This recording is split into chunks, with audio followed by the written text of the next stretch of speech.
அனைத்து நண்பர்களுக்கும் வணக்கம். இன்னைக்கு AutoCAD சீரிஸ்ல ஆர்க்ல ஸ்டார்ட் எண்ட் டைரக்ஷனை பேஸ் பண்ணி எப்படி ஒரு ஆர்க் வரையலாம்ங்கறத பார்க்க போறோம். வாங்க வீடியோக்குள்ள போலாம்.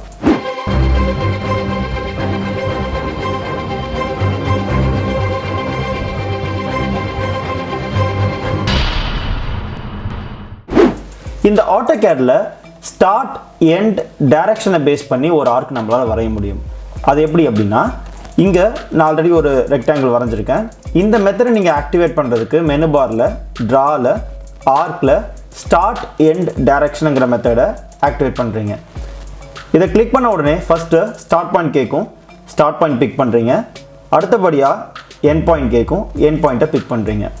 இப்போது இந்த டைரக்ஷனை ரெண்டு விதமாக நம்மளால் ஸ்பெசிஃபை பண்ண முடியும். ஒன்று ஆர்த்தோ ஆன் பண்ணி பண்ணலாம், இல்லைன்னா ஆர்த்தோ ஆஃப் பண்ணி பண்ணலாம். நம்மளோட தேவைக்கு ஏற்ற மாதிரி உங்களுக்கு எந்த மாதிரியான ஆர்க்கு இந்த டைரக்ஷனில் ஸ்பெசிஃபை பண்ணணும்னு நீங்கள் நினைக்கிறீங்களோ அது மாதிரி நீங்கள் பண்ணலாம்.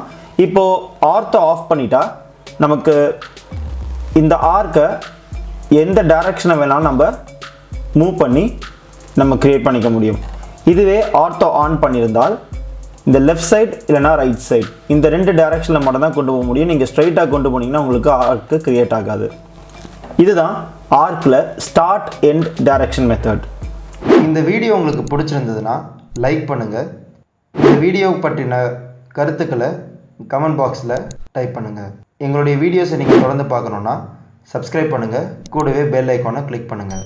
இந்த வீடியோ உங்களுக்கும் மற்றவர்களுக்கும் பயனுள்ளதாக இருக்கும் நீங்கள் நினச்சிங்கன்னா உங்கள் நண்பர்களுக்கு ஷேர் பண்ணுங்கள்.